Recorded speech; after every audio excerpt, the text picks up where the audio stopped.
Well, Brandon, it is Championship Wednesday here in the Truck Series for Speed Racing Network. We're at the Big Finish 135 at Atlanta Motor Speedway.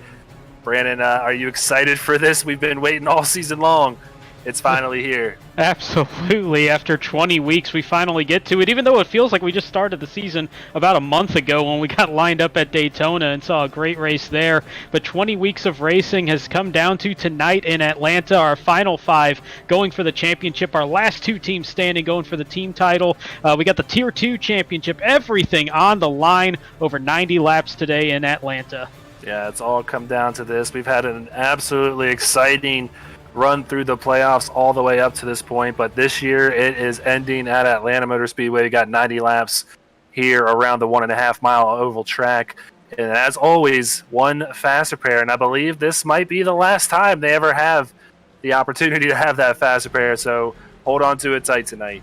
Absolutely. That's something that we definitely felt on the Xfinity side, losing the fast repair from last season coming to this season, and now the Truck Series gets to experience that as well as we look forward to next season, but we got a lot to settle here tonight before we even start looking at that. Well, let's get to the race payouts and what they are racing for tonight. And the winner of tonight's race going to come away with $15. Second place going to get $10 back. Third through fifth going to get their entry fee back here. So this is what they're racing for tonight, but that's the little money compared to what's being handed out later on.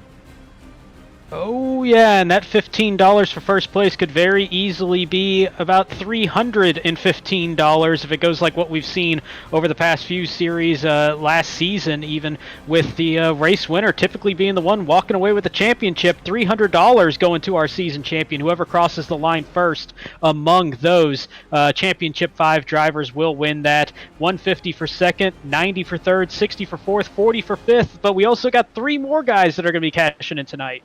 Yeah, 6th going to get $30, 7th going to get $20, and 8th going to come away with $10. So a little extra incentive for those guys that weren't able to make it into the final 5 to run for that $300. But it was an absolutely incredible race last season at Texas with Cole Martin pulling out the championship.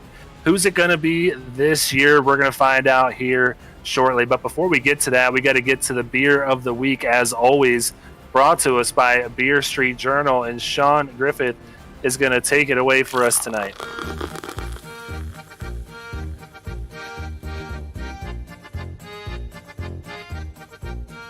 This week's Beer Street Journal Beer of the Week comes out of Terrapin Brewing Company in Athens, Georgia. 2021 marks the 17th release of Terrapin Wake and Bake, an oatmeal stout brewed with a special blend of coffee from Athens' own Jittery Joe's Coffee. Black as night, this coffee stout is thick, rich, and full of real coffee flavor. Brewed with a special blend of beans from all over the world, developed and roasted specifically for Terrapin by our friends at Jittery Joe's Coffee in Athens, Georgia. So if you like a bold stout with coffee and hints of creamy chocolate, this seasonal favorite does not disappoint. So pick up a can of Terrapin Wake and Bake, on shelves now for the holiday season. The Beer of the Week is sponsored by BeerStreetJournal.com, the leading online publication for craft beer reviews. Go to BeerStreetJournal.com to find your next great beer. And as always, you must be 21 to enjoy, and please drink responsibly. There you have it. This week's Beer of the Week brought to us by Beer Street Journal, Terrapin Beer Company's coffee oatmeal imperial stout. And Brandon, this is down in your neck of the woods. You said you've had these guys a few times. I don't know if this beer exactly, but this brewery. No, I've been to the brewery. I've had this beer before, actually. It's a lot of flavor that kind of caught me off guard, and how well it meshed together. I actually really like this one, and if we were on camera right now, I'd go and throw my Terrapin hat on. Actually, I got one of those sitting somewhere. But no, absolutely love Terrapin Brewery. Really nice spot out there in Athens if anybody's out in that neck of the woods. Yeah, for sure. Check it out. And as always, find your next great beer at BeerStreetJournal.com. So moving on, let's check out the team championship bracket as it stands heading into this final week. And this, just like the championship, is going to be a winner-take-all format in this race alone. Number 1 seed Jonathan Byer Racing going to be taking on the 3 seed of Next Level Motorsports. Both of these teams have been super hot at certain points this season, but who is the hottest right now, Brandon? Oh man, that is a complete toss-up, and you even look at the individual side and where everybody is. They each have solid contenders for the championship going tonight. On the individual side, that'll carry over to add that little bit more intensity here on the team side as well. We're sticking with that same format, except it's cutting down to this one race. I gotta tell you, I mean, Next Level has been fantastic all year, but JBR, just their consistency, I'm kind of leaning towards them in this one, but it wouldn't surprise me if either of these teams wins it. Yeah, and both of these teams have individuals racing for that individual championship as well, so a lot going on for both of these teams tonight. We're going to be trying to keep up with those standings as it progresses throughout the race, but these are the 5 guys that we are going to be paying attention to tonight to take that championship trophy and money home with them. You see it there: Brad Herman, Sean Jensick, Blair Holloman, Landon Cardullo, and Bobby Anderson. That is your final 5, Brandon. What do you think? Oh man, I love the parity that we're seeing among this group. We got 5 drivers from 5 different teams all represented here in our Championship 5. You got Brad Herman, who has been white hot throughout much of this postseason, including last week at Texas.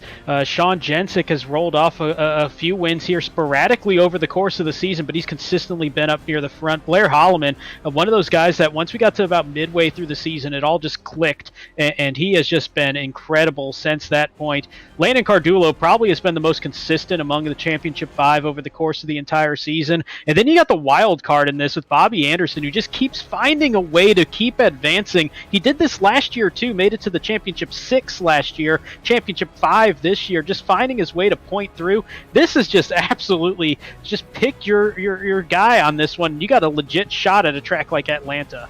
Yeah, and it just shows he fought his way through the playoffs last year, getting himself into that final 6 because they had the extra truck in on a tie on the cut line, and Bobby made it all the way to that final race in Texas and was in contention for a good bit of that race and finds himself in the same spot tonight. So I'm looking forward to seeing if that experience will pay dividends for him. But yeah, you see it there, 0 top 5s for Bobby, but 7 top 10s, and just finishes races in general. So if you just finish races, you're going to get consistent finishes, and that explains a lot to why he is here right now. But I just also want to go ahead and point out Brad Herman real quick and the tear that he has been on throughout these playoffs. He's had 2 wins in the 6 races here in the playoffs and 5 top 5s in those 6 races, average finish of 5th. So I'm keeping my eyes on him.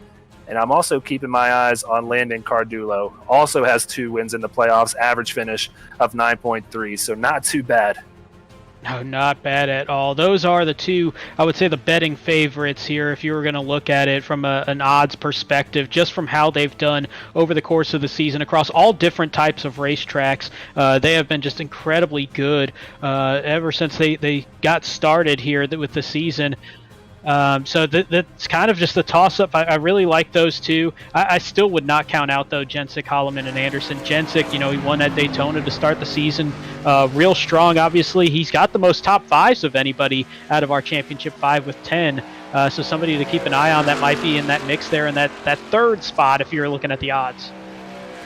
Yeah, this is truly, I can't wait to see how it finishes out, just because it's really a toss-up to any of these 5 drivers being able to take a win. We're watching Brad Herman out there taking his green flag lap this time, seeing if he can put a fast lap down to get up towards the front of this pack and possibly be out of some of the chaos we might see here, because this track is kind of a weird one when it comes to 1.5 miles. It's very bumpy, and this is still considered the old surface out here, so it's very slick as well. So you got to really take care of your tires, but really when you're coming out here on these cold tires trying to put down fast laps, it is a tough task.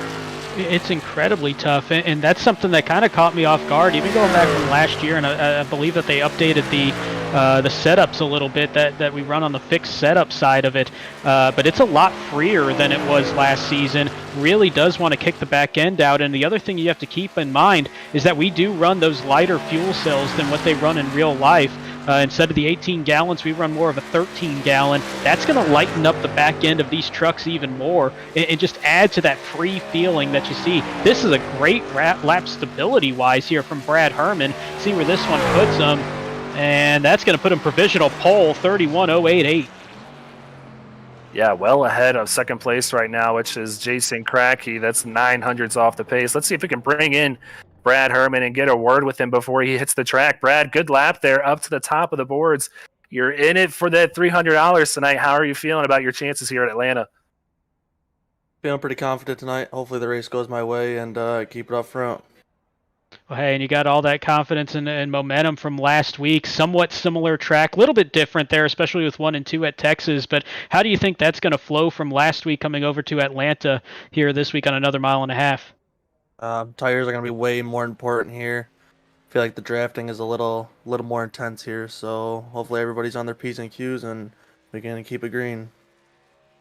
All right, Brad. Well, best of luck tonight. Maybe we'll be talking to you, hoisting that trophy and $300 check in victory lane, man. Good luck. I sure hope so. You guys have fun in the booth tonight. All right, we appreciate that. Taking a look at Bobby Anderson, and I know he has a very special paint scheme out there tonight in honor of Pearl Harbor and a very special girl that we always love trying to raise awareness for. It's for Sadie, and so he's got a little bit of a dual-themed paint scheme here tonight. A very good-looking truck. Great meaning to that truck, as he does very, very often, as do a lot of the drivers. But I think Bobby, one of the more stand-up guys when it comes to using the paint scheme for different causes, different awareness moments there. And that great-looking truck, he's trying to put that thing up front. This is his first full lap up to speed, I do believe.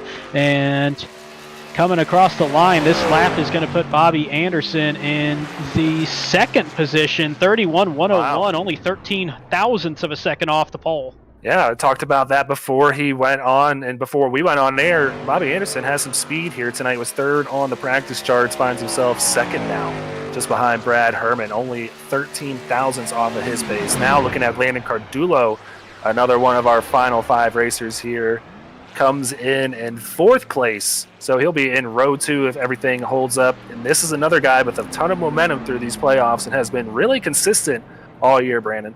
Super consistent. He has been a threat almost every single race to at least lead at some point, if not try to be in the mix there for the win at these races. And one thing that could come into play, JBR all season long has been right on top of things when it comes to strategy, and that could be something that definitely comes into play in a race like this one that's one of our longer races of the season. Well, let's see if we can go ahead and bring up Landon Cardullo now that he has finished that qualifying lap. Landon's sitting fifth now. I was about to say fourth, down to fifth on your qualifying time. Tell us about how you're feeling about your chances tonight here at Atlanta. Nervous. A lot of stuff on the line right now, and of course going against a bunch of great guys doesn't help either. So I have confidence. Team has confidence in me. I think that's the biggest thing. Qualifying wasn't so great. I felt like I didn't get enough, but close to the race time, so I'm ready. Hey, you're definitely somebody that has a lot of experience parking that thing into victory lane.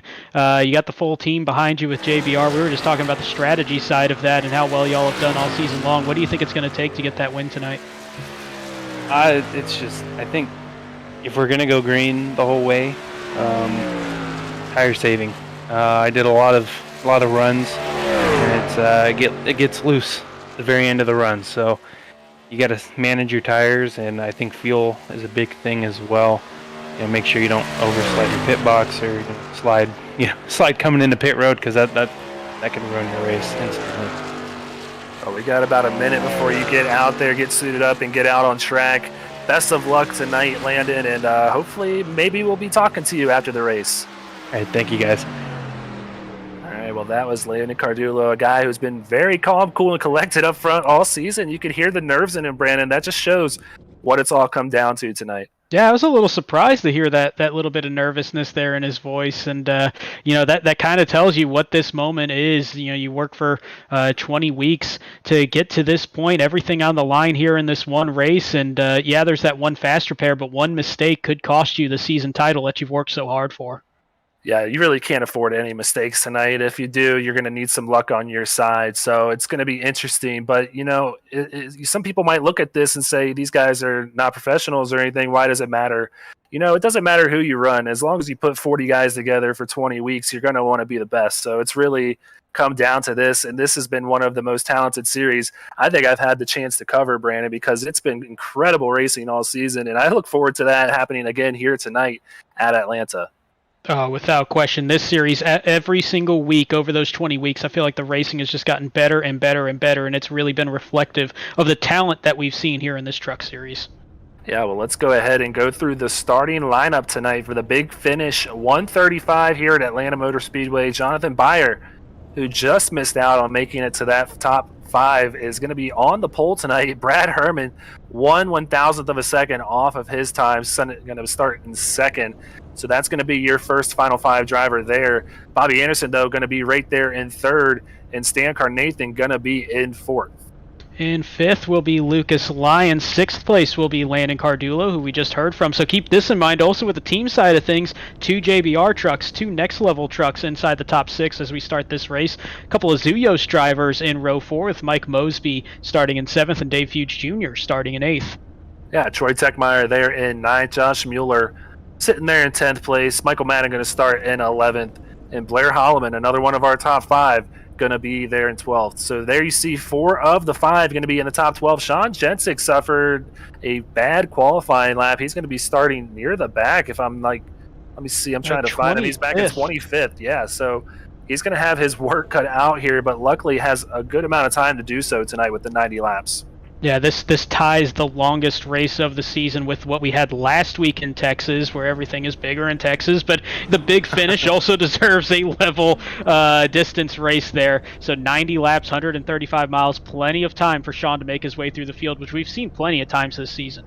Yeah, well, we can hear Race Control giving the final rundown of the rules of the season here. As these guys sit here, you can feel the tension building between these guys with the blue banners on their windshields. But it's come down to this, Brandon, and one last time I'm going to ask you who you got. Oh, man, this is going to be one of those ones that I really do feel it's going to come down to the Championship 5 drivers and who's going to decide this race. I think you're going to win the race and win the championship at the same time. And with that, I'm going to go with the guy that's been in victory lane. We heard from him earlier. I'm going to go with that 13 of Landon Cardulo. I just like the experience of how often he's gotten the victory lane, and I also like the team strategy component that comes in with it. I think this is going to be a championship winning night for that 13 truck. All right, well, I like that pick a lot. I'm going to pick his teammate, Jonathan Byer, to win the race. But as far as the championship goes, I'm going to give it to that 85 just to his outside. I think Brad Herman is going to finish just behind Jonathan Byer and take that championship after joining in on the season a little bit late, making it into the playoffs and going all the way. He's got all the momentum and great finishes all season long. I think he pulls it out tonight and gets that W. Not a bad pick. He had that late start to the season, but still those numbers just as impressive as if it was anybody that had a full season. Just goes to show you how strong he's been all year. Well, there you see it, the pace truck rounding turns 3 and 4. We're about to get this thing kicked off here. And just to give you a little bit of an indication on what the colors mean, the green numbers are the drivers that are in the Final 5 battling for that $300. The ones in yellow are the guys that are outside of the cut, no longer in contention. And the red are the guys that did not qualify for the playoffs. And I believe the blue are those that are battling for the Tier 2 championship. So here we go. We are green here at the big finish. 135, a good drag race between Byer and Herman heading down into turn 1. And this is going to be a real interesting look at how the outside and inside lines are going to be shaping up here early in this run. And no real surprise, that inside line going to be the money line early on in this run at least. But I think once those tires start going away, that outside line might have a little bit more grip into it that can start vaulting you past some of these trucks in front of you. First and second getting single filed out, but not behind them. Third and fourth battling between Bobby Anderson and Stan Carnathan. Bobby Anderson going to lose the spot. Now Stan going to take a look to the outside of his teammate there, Brad Herman. The 43 looking to make a move all the way to the front. And I'm curious to see if this is where that veteran experience with Bobby Anderson being in last year's final at Texas will pay off. See if he can just kind of calm down and get that truck to the end and be in attention when it matters. Well, he's got to keep in mind 2 different races that are going on also. I mean, obviously you want to get out in front, you win the race, you're obviously going to win the championship if you're in that championship 5, but right now he's got that nose in the lead amongst the championship 5 drivers as they're going side by side for the lead in the race and the lead in the championship 5. Top 2 by 2 as they work out in turn 2. It's really 2 by 2 throughout the top 20. Great side-by-side racing here at Atlanta to kick off things on lap 3, lap 4 this time by. But you see Bobby Anderson getting a lot of help from his so-called teammate Lucas Lyons. Might not say it on screen, but they are teammates in fact. They will be working together tonight, that 18 and 7. So Lucas being able to push the 18 possibly to the front now as he takes a look to the outside of Jonathan Byer. The 18 might be making a move to the front. Real curious to see how this style of racing holds over the course of this run. I think after we get maybe about halfway through this tire run, you're going to start seeing these trucks start to separate a little bit. But early on, it's going to have a lot of feel, almost similar to a super speedway, because the draft is going to come into play here on the front and the back straightaways, and they kind of bunch up pretty good there in the turns as well. Yeah, the 18 getting a good run out of turn 4. He's going to have a nose to the inside of that 43. He's going to really get close to the bumper of the 66 there. Got to be careful because you can really take the air off of these spoilers here in any of the 3 classes here at NASCAR and get that truck wicked loose. See somebody experiencing just that as Troy Techmeyer down to the inside. And this is a very dangerous spot to be because it's a very dirty part of the track and super bumpy. So it's easy to just lose control going straight down there. And you also got to keep in mind, somewhere right after 3 at the start of turn 4, there's a pretty good bump there as well on that inside line. And if you've still got all that gunk there on your tires, all that dirt on the tires, keeping that truck loose already, and you hit that bump at the wrong time, that's another point where that thing can kick you around. Here comes Landon Cardulo up to 4th now. He's bearing down on Bobby Anderson. And Brett Herman has fallen back to 8th, so he is the 4th running driver out of the top 5 that we're watching here tonight because Blair Hallman, just to his outside, is going to be taking the 3rd place in that running. Nice little Petty Enterprises looking truck there for Blair Holloman in that 06 as he moves clear into the 7th position. Brad Herman might be, he mentioned all the tire saving and how tires are going to be a big deal. Oh, Michael Madden getting real loose there possibly off of turn 2. That or he was making a real aggressive dive to the inside but holds on. And we got caution out on the racetrack. Caution out as we see, I believe that was AJ Pritchett down there on the inside wall. Looks like, can't really tell who that Matt other Johnson in the is. 1. So AJ Pritchett, he is in contention for the Tier 2 championship. That's going to be a big hit for him. Matt Johnson, I believe, the other one involved there in the 1. Let's check another Beer Street Journal Rec replay here to find out exactly what happened. Oh. Matt Johnson gets into the wall hard and just comes down right into Cody Riggs and nowhere for any of those guys behind them to go. That's big time damage for that 12 truck. Huge damage. Shocked that we didn't see more trucks involved in this one with where that happened. There's a lot of trucks still bearing down on those guys, but still only looks like 3 really picking up any significant damage, but all 3 of them with heavy damage in the process. And I tell you what might have happened there actually was James Kerr in the 75 kind of got into the wall, and that might have thrown some of the guys behind him off and thinking that, all right, he's going to check up pretty hard because of that wall kind of slowing him down. I got to get to the inside, and maybe just a little bit of a panic moment there as you see the 75 do that. The 1 actually might have gotten to the wall and followed him into it, actually. It's easy to follow somebody right into the wall if they do it just in front of you, so that could be exactly what we're looking at here, but unfortunate for Cody Riggs as well as AJ Pritchett. I think those 2 taking the hardest hits out there on the track, so going to have to use those faster pairs if they are going to continue on in this race. But Michael York staying out on the track. He is going to be our leader. Everybody else opting to come down pit road to get 4 fresh tires. Jonathan Byer going to come out in front of Stan Carnathan. Landon Cardulo going to come out just in front of him. And Lucas Lyons going to round out our top 5. So right now, Landon Cardulo, going to be sitting in the money spot. Yeah, he's got some close company there, 6th, 8th, and 9th for the next 3 championship drivers, so 4 of the 5 inside the top 9 right now. And when it comes to the 6th through 8th payout, they're all inside the top 10 as well. Excuse me, the top 7 with Beyer, Lyons, and Madden currently holding those. The one that's kind of throwing the wrench into all this is Michael York, who was the one that did not pit. And he's going to try to stretch this out. But the curious thing to me is these trucks can go about 35, maybe 40 laps if you try to stretch this out. He's pretty much locked into still needing 2 more pit stops the rest of the way. Some others in the field, if this thing stays green, might be able to take a shot at having just one more stop until the end. Yeah, I'm sure there will definitely be some strategy afoot by the time we get to the end of this one. But so far, only the lap 10 here. I want to go ahead and point out Sean Jensick. He is up to 16th after starting 25th, so up 9 positions. He's trying to move up some more to get all the way up to Landon Cardulo, who is in the money spot in 4th, has wins at Michigan, Daytona, Las Vegas. So 3 wins on the season. One of those guys that doesn't lead very many laps. He's only led about 40 to 50, maybe 60 laps at most this season. Just gets it done at the end. We might see the same thing here tonight. And what I like about that win line right there is 3 very different racetracks. And yeah, Michigan, Las Vegas, the size difference, sure. They're somewhat similar, I get that. But 3 different styles of racing at those tracks. And he's done it and gotten to victory lane at all 3 of those types. So that's something that can bode very well here, as he does have that win at 1.5 miles in Vegas. Well, let's see what Michael York can do with the field in his hands on these older tires. Granted, they're only about 8 to 9 laps older, but older nonetheless. Doesn't get the big jump he needs. Going to get a push from his teammate. Oh, and now he's going to split it. We got 3 wide action heading through the dogleg down into turn 1. Jonathan Beyer going to come away with the lead here and bring in his teammate Landon. Lucas Lyons off the track here. Not sure what happened there, but we're still green as it's getting really tight out there.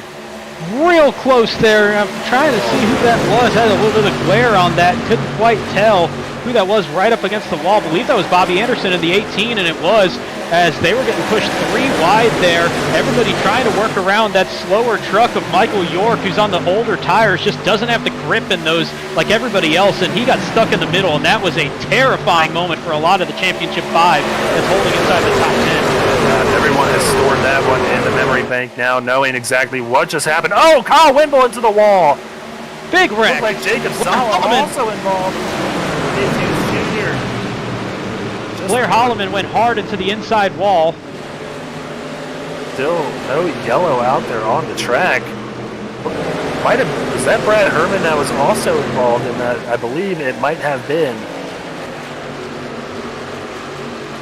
And my guess is gonna be that the iRacing server, like anybody that took wall impact, was down onto the apron, so maybe it just did not trigger. That's a curious one there. We still got a little bit more contact coming out of turn 2 against the wall. They're still all running, but Jonathan Beyer, Landon Cardulo, Michael Madden, Bobby Anderson, they're loving what they see. There's a slow truck here. Oh. Wow, Michael Madden's getting loose. I think he's spinning out, heading in. No, he's still going straight, but that was a heck of a save by the 15 there to dodge what was coming in front of him. Great move by all these guys trying to get this thing sorted out right now. Not sure exactly what's happening, but you're right. This is one of the weirder tracks when it comes to sensing anything on the racing surface, so not sure exactly what that means for these guys, but they're going to have to pay attention to what is around them here on the track for the time being, it looks like. Man, my heart rate's still jacked up after this past couple laps. We about had 4 or 5 accidents out there on the racetrack after that one. Now we got one into the wall, and the leader's having to get around and make sure that there's no trouble there. But way off pace is that lap truck. As man, this trio. Now we got a caution out on the racetrack.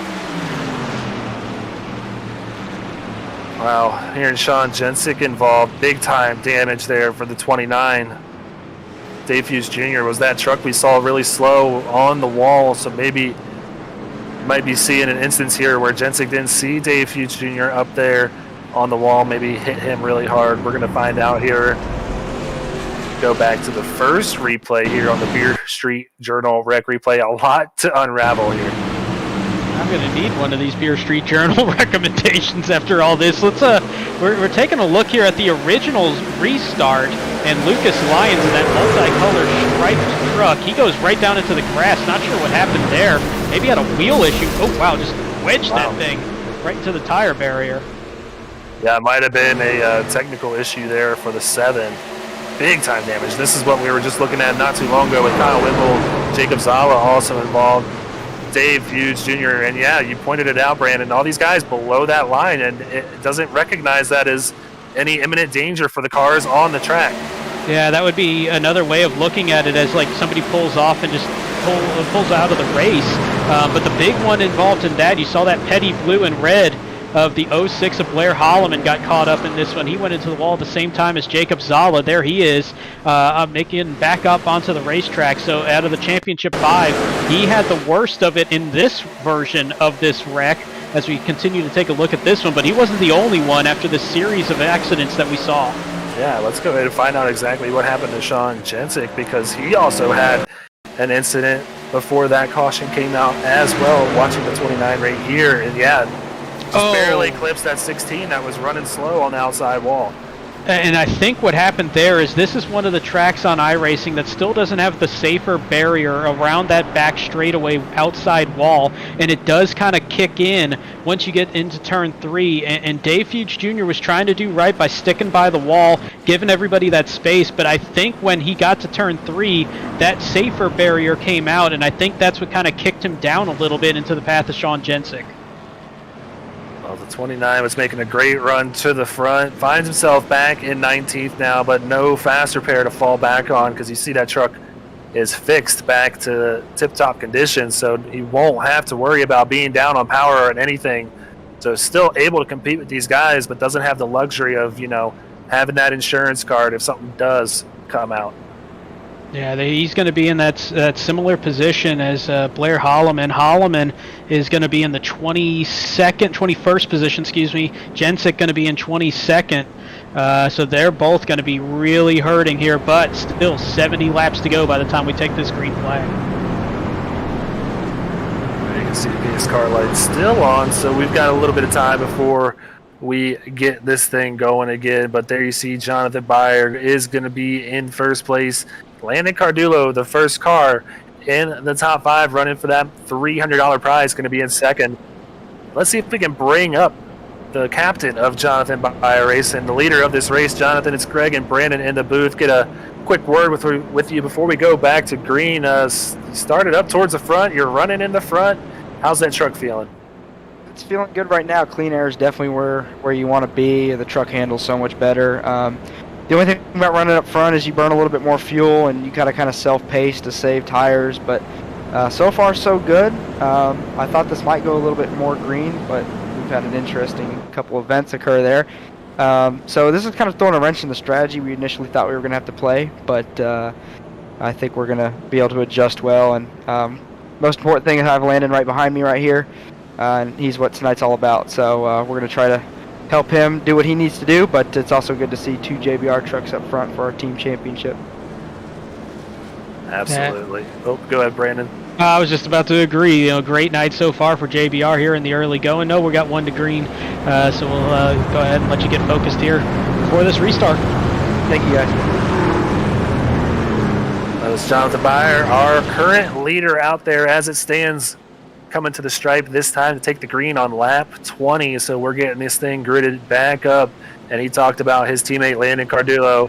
That is what it's all about tonight, trying to get him that individual championship. But JBR has a little bit of a championship they're running for as a team as well, so going to be looking forward to seeing how that pans out. Bobby Anderson, though, just behind Landon Cardullo, sitting there in third, so it's going to be getting good here once we get back to green. Hopefully we can get it to stay green, Brandon, and get some good racing. And that's the hope. We've had a couple quick cautions here early on, both about 10 laps apart from the start before it or the restart that preceded it. But we get our 3rd restart of the day here. And we're back green here at the big finish, 135 at Atlanta. And the 2 JBR trucks getting off to a good start, and a little bit of a jumbled start for the rest of the cars in the back. Bobby Anderson having a really bad jump here at the line, already back to 8th place, so restarted 3rd, fall back to 8th. Oh, Taylor Smith turned around there on the front straightaway as well. He's going to get it going, though. No caution out on the racetrack, and this is still going to be a dream scenario right now for JBR as they've got trucks 1 and 2, which is going to be great for the team title, even better for the individual title because Landon Cardulo 5 spots clear of his next rival.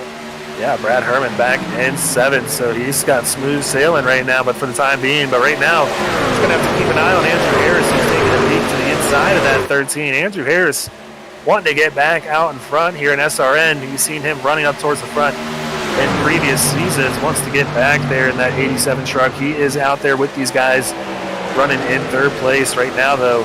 Jonathan Byer just trying to pace the field and doing just that.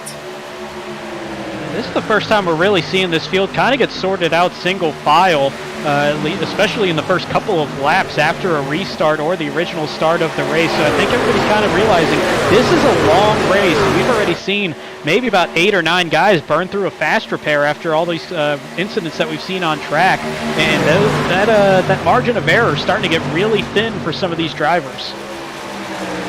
Yeah, it's almost a little nerve-wracking when you do lose that one fast repair that you do go in with. It's a little bit of a safety cushion if you do need it, but man, once you use it, you really got to take good care of that truck because at this moment, you're worried that this might be a caution-filled race. So you don't want to be around any of these guys that might find themselves in trouble because your day could easily be done and you're run for a championship. Yeah, you see one guy get turned back there, saves it on the inside wall. Jack Johnson for Jonathan Byer Racing, so he gets turned and will go to the back of the pack. That keeps it straight, so no caution for that. That could affect the team championship running, though, right now, because he was the 3rd highest JBR truck at that point before the spin. That's going to put Kyle Wimble in that position in the 15th position, and that's kind of opening up a little bit of a window for Next Level, who's got 3 trucks inside the top 12 right now, so they've got the consistency from their 3 scoring drivers tonight, but it's up front 1-2 for JBR. That might be doing the trick as we get near a third of the way into this race. Yeah, that race is really tight as it stands. We'll look forward to seeing how it unfolds as we take the stripe here for lap 25. No real change up front, just Andrew Harris really bearing down on 13. Landon's got to play this smart and know that his next closest competition's back there in 7th with Brad Herman running just outside the top 5. We're taking a look here at one of those Next Level trucks, Bradley Rivers. That is the 3rd running truck in that order, so he would be scored currently for the team championship standings. So going to look to pick up maybe a few more spots and help cushion any more lead that they already have. Not exactly sure who has the lead because it's that close. And one truck in front of him is a man on a mission right now, and that's Blair Holloman in that 06. He's moved all the way up to the 12th position after restarting in 21st. So in about 4 or 5 laps, he's already picked up 9 spots and looking to move into the 3rd position among the championship 4s. He's right on that tailgate of the 18 of Bobby Anderson. Yeah, he is on a mission, just moving through the field and makes it look easy as he slides on by the 18, but we saw him start back there with Sean Jensick, and Jensick's moved the opposite direction now, sitting in 23rd, so he really has his work cut out for him if he plans to walk away with that big check tonight. So we'll continue to follow that and see his progress through the field. But right now, I want to give a quick shout out to one of my buddies. Look at Sean Kosher up here running in 6th in the midst of this championship battle, a champion in himself within the Swift Motorsports League, so he knows how to get it done with these guys, and good to see him running up here tonight in Atlanta. This is a really good run there for the 97 of Sean Kosher, sitting inside the top 6, looking real comfortable there as he's just a really solid run, only 2 seconds back from the lead. He's got that 85 of Brad Herman coming right up onto the tailgate of him. Heard a little bit of contact there around turn 2. Looks like it's just a little wall scrape for somebody. But that 85 trying to gain one more spot and get a little bit closer to Landon Cardulo, who's started a gap from Andrew Harris a little bit, which is going to be a big breath of relief there for Cardulo in the 13. Yeah, the 87 was really right on his bumper not too long ago, but there you see he's built about a 6 to 7 tenths of a second gap on the 87, and it's growing. So these two JBR trucks working together to kind of just cruise along with one another, not racing each other too hard, and that's only going to give them the better trucks here towards the end of the run. So right now, great positioning for Landon Cardulo as well as Jonathan Byer Racing as a whole. And this is just a perfect start, third of the way through. Big finish, 135, 30 laps in of our 90 here. Now side by side, Michael Madden to the inside of Brad Herman, and Herman just picked up the 6th spot. He gives it right back this time to Madden, who's going to move into that spot. Yeah, Michael Madden on newer tires. He has the freshest tires there in the top 10, so he is faster than these guys out there on the track. Look forward to seeing him pick up another spot here on Tom Milkowicz. Is going to take third from him, and then Mike Mosby's sitting right there as well. He's going from 7th to 4th in almost just one lap. And you're only looking at about 7 or 8 laps of difference on these tires, and really only about 6 at full speed. And so this is just a huge show of what we've been talking about all day on how important tires are going to be in this race and how conserving them is going to go a long way later in the run. But if you get off sequence this little bit, you're going to have a huge head start on everybody else, and being able to just pull away by having that much more grip through these very slick turns. Yeah, there is no question in my strategy for tomorrow's race that I will be pitting any chance I can get to get the fresh tires, because it's going to just be an absolute cheese grater on those low downforce cars tomorrow. So just like us, they're experiencing the same thing. It just eats these tires up super quick, and it really shows who is saving over the course of a long run. But it's really showing the difference right now in tires as Michael Madden picking up another spot. He's up to 3rd now. Unbelievable pace, and this is very much similar to what you'll see in real life at the Atlanta Motor Speedway before they just tore it up. It was notorious for how much it was going to eat up the tires and how gritty this surface was. And this is going to be SRN, very likely the last time we'll ever see. This week will be the last time we see this version of the Atlanta Motor Speedway, because they're going to be updating that along with the construction that's going on in real life. So iRacing going to be doing that same update and giving us a very new version of Atlanta coming up next season. Yeah, it'll be really cool to see when they come out with that build. It'll be a really fun track, but this one had a lot of character that people are gonna miss dearly. But right now, just taking a look again out front, not much changing here as Jonathan Byer continues to lead the race, but Landon Cardulo sitting there in 2nd. It's almost like someone called this, Brandon. Yeah, it took a nice little hunch there, but I would keep my eye on that 15 because Michael Madden about 0.2 a lap quicker than these guys up front are, so he's reeling in pretty quickly. And one other thing to keep in mind here, we're not too far away from that pit window having to be opened back up for these guys. They came in around lap 9 under caution, so we're getting pretty close. Maybe in the next 5 to 8 laps, we're going to see most of the field that didn't fit on that last caution come in once again. Well, I am excited to see some green flag pit stops here, because this is definitely one of the hardest pit entries on the circuit. So it's really going to show who is the best of the best by getting on that pit road as good as you can. If we stay green here and do have green flag pit stops, I don't think there's been a time yet when I've pit under green, Brandon, and didn't wreck. It's been, well, and that would be fitting in perfectly with a lot of what we saw on Sunday, which was a lot of pit road issues for some of the guys that were trying to move into the Championship 5 or even that advanced anyway.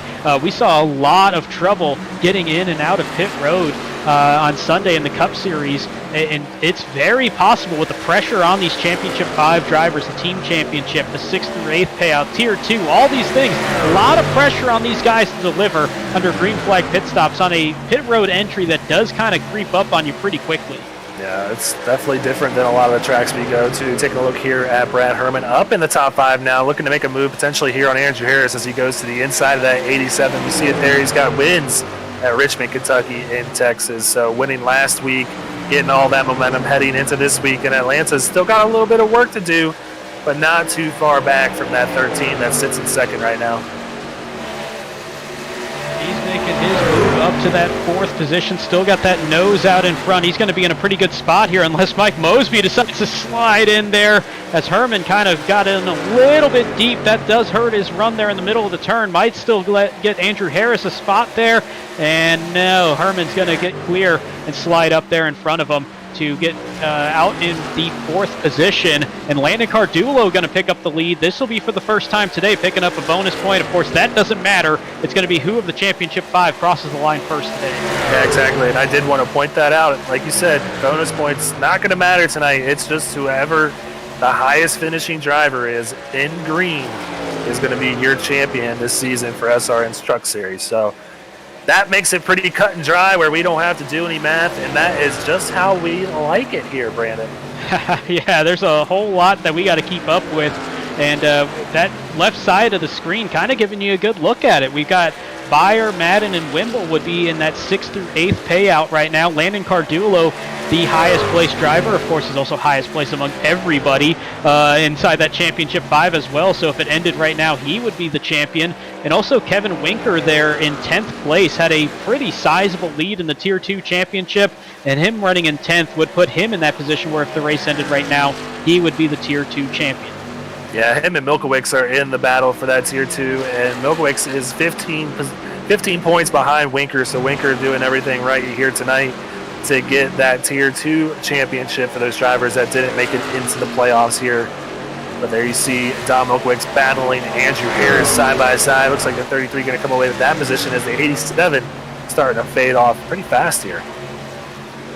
And he was pretty aggressive there early on in this after that restart. So that's I'm wondering if he just kind of used up those tires a little bit more than he wanted to. Once we saw Cardulo and Beyer get out there a bit, they kind of just relaxed. As I think the 13, no, not coming in. I thought he got that angle kind of looked like it, but Michael Madden does get clear into the 2nd position. He makes his way around Jonathan Beyer, and now only a second behind Landon Cardulo.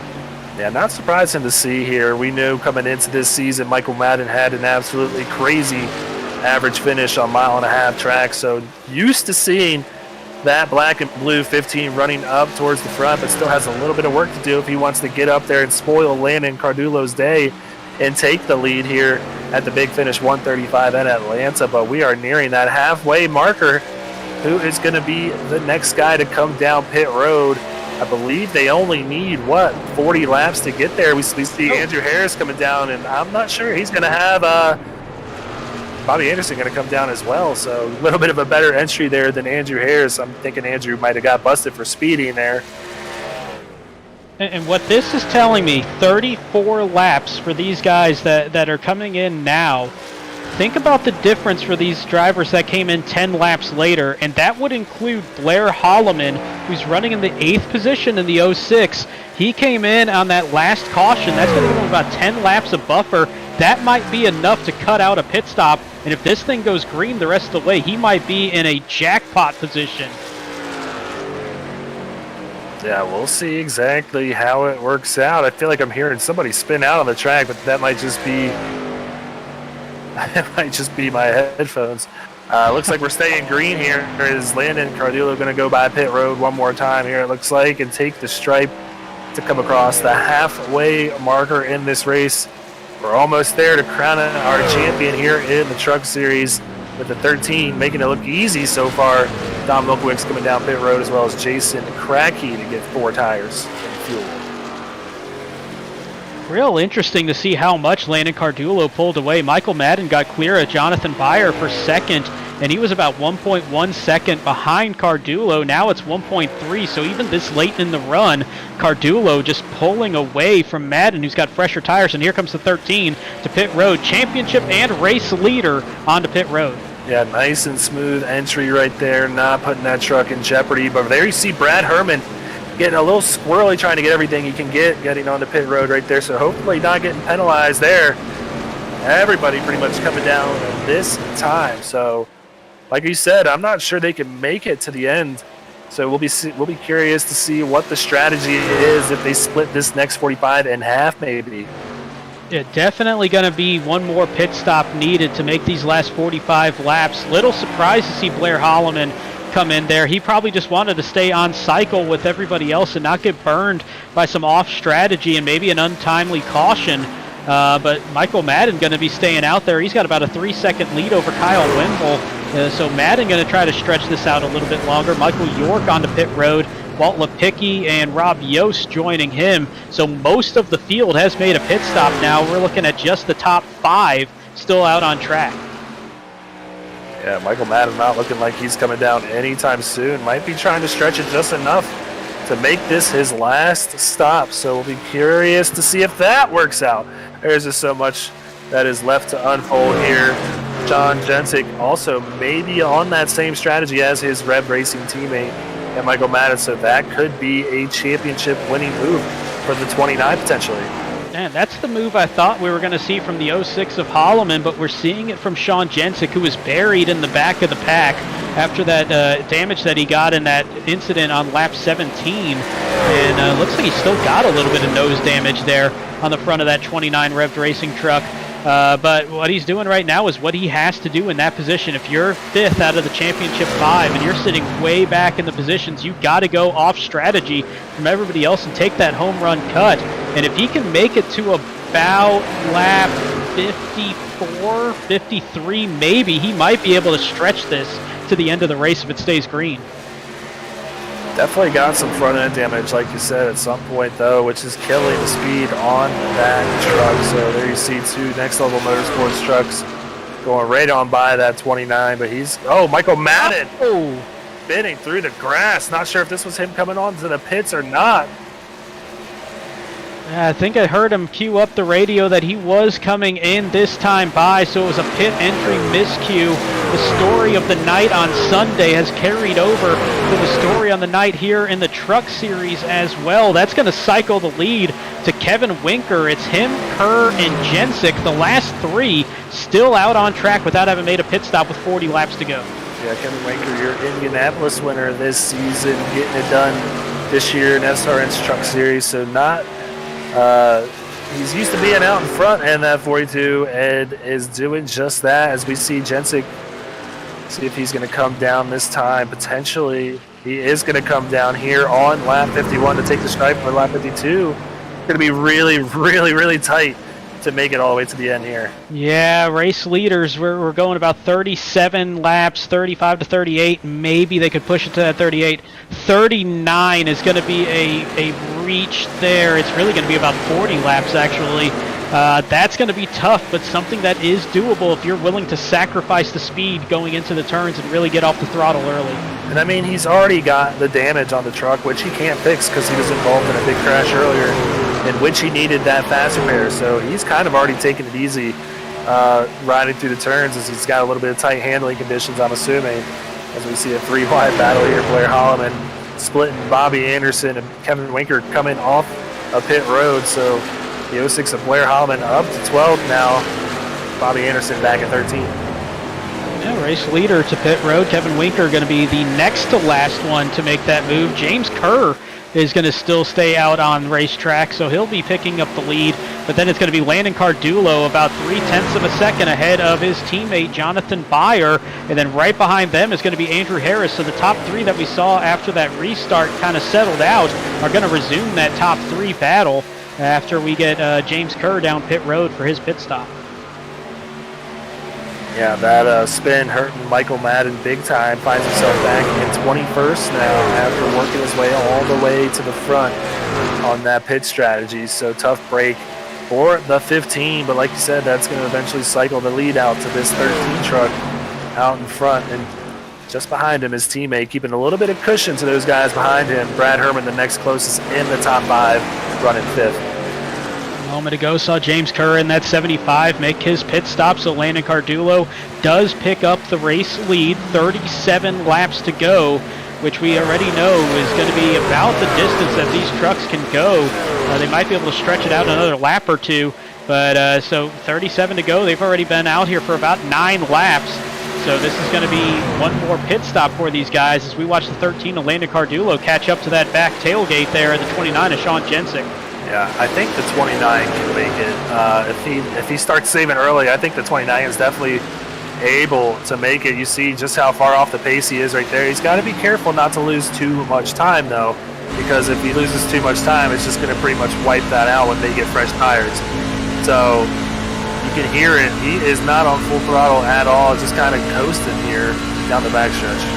The thing that hurts him, though, and it might not be a championship-winning move, but it might pick him up a couple positions among the championship 5, because I think in the process of saving enough, he's already a lap down. You're going to lose about 45 to 50 seconds on pit road from on entry, on exit, making the pit stop itself, getting back up to speed. So he can only afford to lose about 18 more seconds, and he's that much off pace. I'm not too sure he can get the race win with this strategy, but he might be able to pick up a spot or two among those 5 drivers. We'll see if it works out for the 29 here as we wind down these laps. Brad Herman now up to 3rd, but finds himself just over 3.5 seconds back of our leader here in the race, as well as the championship race, Landon Cardulo. So still a lot of work for that 85 to do.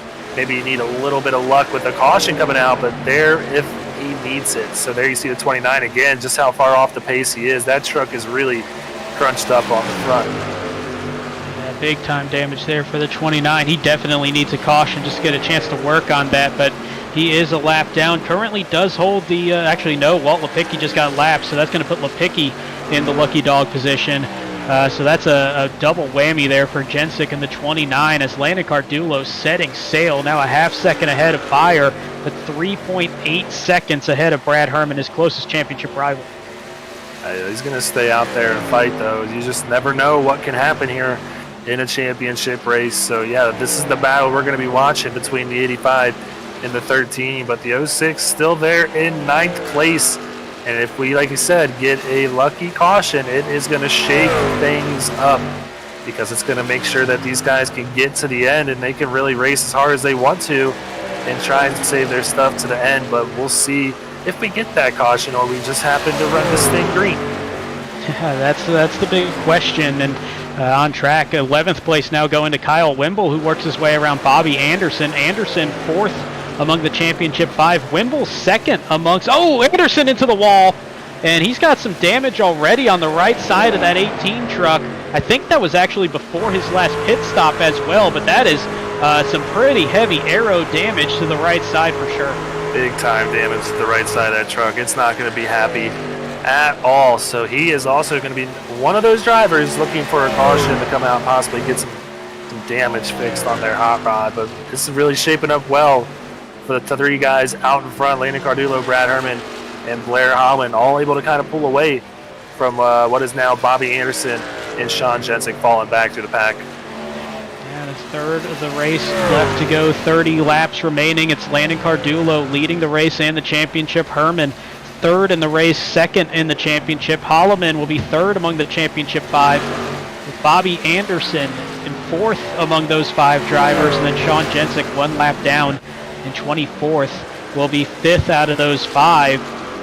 And looking at those next 3 drivers that are going to be getting that payout as well, with a 6th, 7th, and 8th that's been added this year. Jonathan Byer looking good in 2nd place, 8 spots ahead of Kyle Wimble, who is the 2nd among those 5 eligible. And then Michael Madden, despite the spin, in the 18th position right now, would be holding on to that 8th position in the final payout spot for the season money. Yeah, it might not be the money they were hoping to get, but any money is good money here. So those guys in the contention for those 6th through 8th positions, like you said. But we're going to be trying to figure out who's going to get that 1st place position here tonight as we see Bobby Anderson trying to work on the 69 of Brad Rivers, see if he can pick up another spot. He's got Cody Riggs just behind him. So the 18 in a little bit of trouble, might be falling back a little bit more here. Yeah, all that damage on that right side of that 18 truck is just really going to be like a parachute.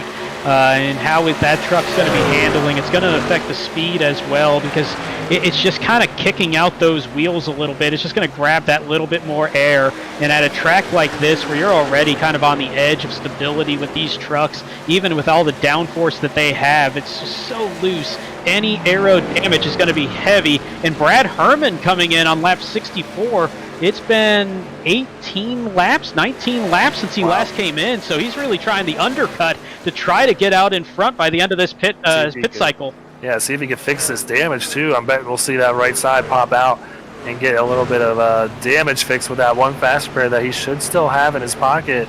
And yep, you see it right there. He gets that damage fixed, and I wonder if he only takes 2 tires as well. Ooh, wow, that would be an aggressive call. Looks like he's going to be taking 4. I think that's the proper call. Still with 25 laps to go, 2 tires on this aggressive of a surface. I just would not trust that, especially the first handful of laps. Come on, you got to live a little here, Brandon. I think he's taking a big enough risk with this undercut that he's trying to pull off here. I mean, they came in last. Lap 46 for Landon Cardulo also was the case for Brad Herman. And I was about to see if Cardulo was going to take the bait there and come in just as early. But you were talking about maybe cut that race in half. 45 cut in half is 22. It has not been nearly that long. Only about 17 laps for Brad Herman. Yeah, it could be a championship-winning move, though. You know, at some point, you have to realize that you're not catching these guys. And you're running out of time to get to that top spot. So I applaud the move to come down and switch it up and get those fresh tires. And he's going to cycle out to the lead. Once all these trucks do pit, he's going to have a decent lead, but it's going to come down to whether he can hang on to that lead. So this is unfolding to be a great finish here in the truck season here for Season 2 in SRN. I can't wait to see who's going to hold the trophy. And I absolutely agree with you, by the way, too. That I love that move because if this thing stays green the rest of the way, you're very unlikely, unless Landon Cardulo makes a mistake, you're very unlikely to close that near 4-second gap. You got to do something atypical from what you're seeing play out in front of you. If you get a caution, then that's one thing anyway. As Bobby Anderson, I think he got the wall again. Oh, smoke! And he's got some heavy damage now. And hopefully he's got a fast repair left. I think he should, and that's going to be massive for the 18. I'm not sure he does. We'll be curious to see if the bush is going to block us here. Oh, he does. So a lifesaver there for the 18. He is back in 100% condition. So he is still in contention for this championship tonight because that kind of works out. He was going to be coming down the pit anyway. And remember when we were talking about cutting that race in half after lap 46 pit stops? That would be this lap coming up here as they work their way through turns 1 and 2. So I'm kind of wondering if this is that lap that Landon Cardulo and probably Jonathan Byer also decides to make this pit stop and just keep this thing level. Yeah, I know he's getting real antsy just staying out there because he knows that Brad Herman is picking up time on him. So doesn't want to stay out there for too long. You see Michael Madden coming down this time. Still some damage on the right side of that truck, but Landon Cardulo standing out. This is a tough spot to be in here if you're the man in the 13 because you got to make that call. Do I come in where it kind of makes some rational sense? Just cut this thing in half. You're not really going to lose a whole lot in that process, not going to gain a whole lot in that process either, but it's just going to kind of work out the best for you. But the thing that you're kind of worried about is if I come in now, the other 3 championship drivers that still haven't pitted stay out, and a caution comes out, all of a sudden I'm trapped and all this hard work goes away. It's just, this is the biggest decision of the season right here. If this thing stays green is when do you pit if you're Landon Cardulo?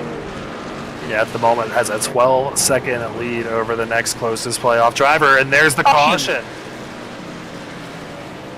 Lipicki, Bobby Anderson, and Dave Fuchs Jr., I think that just flashed by the screen. Bobby just used that fast repair. Oh, heartbreaker there for Bobby Anderson.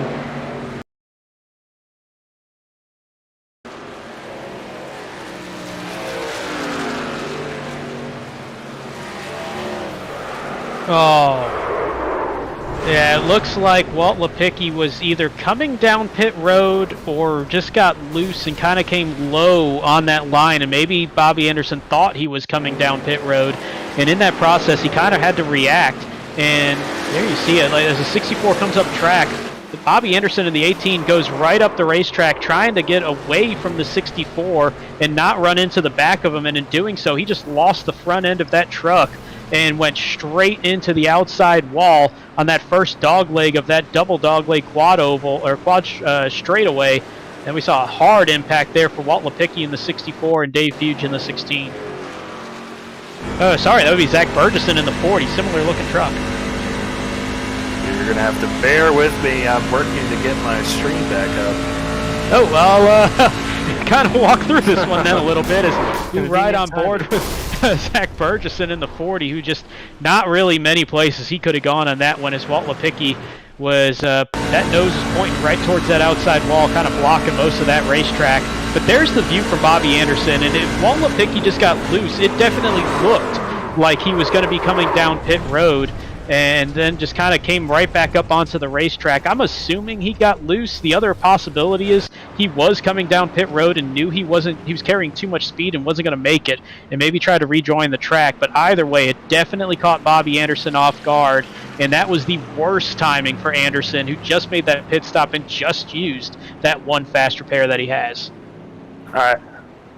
I'm glad you covered all that. I'm back. It looks like Rob Yost is staying out after all of this action on what is looking like 27-lap old tires. So, old strategy here by the 98. I have a feeling we're going to see that 98 come right back down pit road this time by. If not, I'm going to have a question there, because there's only going to be a handful of laps under green flag racing that he's going to be able to go before he'll have to pit. But either way, right behind him, and very likely, there he goes. So going to be picking up the lead once again will be Landon Cardulo, and staying out, worked out for him, and checking in on Brad Herman, who was one of the only ones still on the lead lap that was already making that pit stop out of the Championship 5. He's going to be holding the 17th position. That should cycle around to 16th, as he's going to be getting that wave around. Yeah, big move to trap these guys down a lap, and when you get the wave around, you cannot come down pit road, so these guys are going to be on older tires as well, even though they're getting that lap back. So big moves here for the 13 and the 06. They're going to be sitting in good condition, or good position, potentially come away with first and second, but we'll see if they can get close to each other. See Sean Jensick here, the fifth driver in the order of our final five here. Fourth driver, running 22nd at the time. So, hearing from Sean, our producer, not Sean in the 29, the last pit stop there for Jensick was on lap 50 onto lap 51. This caution, it's going to be tight that he might be able to save it and go the rest of the way, but I'm still curious. He must not have a fast repair left, because I would have thought he would have come down and gotten that damage fixed. I mean, he would have sacrificed staying a lap down. Either way, there's really not a great call there. Yeah, so we'll see if these guys will get the pace truck lights out and maybe get a sprint to the finish with just 15 laps to go. I believe we're going to be gritting up here this time, and it's coming down all the way to this. Potentially one final run to the end here at Atlanta, and right now sitting prime and pretty is going to be Landon Cardulo, and it helps with that 13 sitting out in front too, because he has a teammate up there. A few of them, you see the 66 and the 3, both of which are his teammates. He's got a few bodyguards up there, you could say, to help put some positions in between him and that 06. Well, they're going to be bodyguards. They also got to make sure they stay up front because of the team championship as well. Obviously, with JBR trucks 1, 2, and 4, they're in a golden position. The highest next level truck is going to be Brad Rivers in 10th, Troy Techmeyer in 11th, and then it should be Brad Herman. Oh, Michael York in 9th, excuse me. Yeah. So 9th, 10th, and 11th, not really going to combat first, second, and third, or first, second, and fourth at this point. Yeah, but it is still close, and there's still plenty of time for these positions to get switched up here on the track. So we'll try and follow both of these championships and see who comes away with it at the end. We got the pace truck peeling off the truck down pit road, and Landon Cardulo going to have the field in his hands as we are back green here in Atlanta with 15 laps to go. And Blair Holloman's worst nightmare if it comes to winning this championship might be playing out, because if Landon Cardulo gets clear of the 66, which I would imagine he probably will, he's going to have two, as you put it, bodyguards right behind him, kind of blocking the way for anybody else to try to steal that championship away from the 13. And there they go, JBR lined up 1, 2, 3. Yeah, he's going to have to be really careful here to not get involved in anything here, but he's taking a move on the outside. Kyle Wimble right now, Blair up to third, trying to keep that momentum on the outside here to get past the 66 of Jonathan Byer. We might have a battle here up for the front for the win of this race and the win in the championship this season here.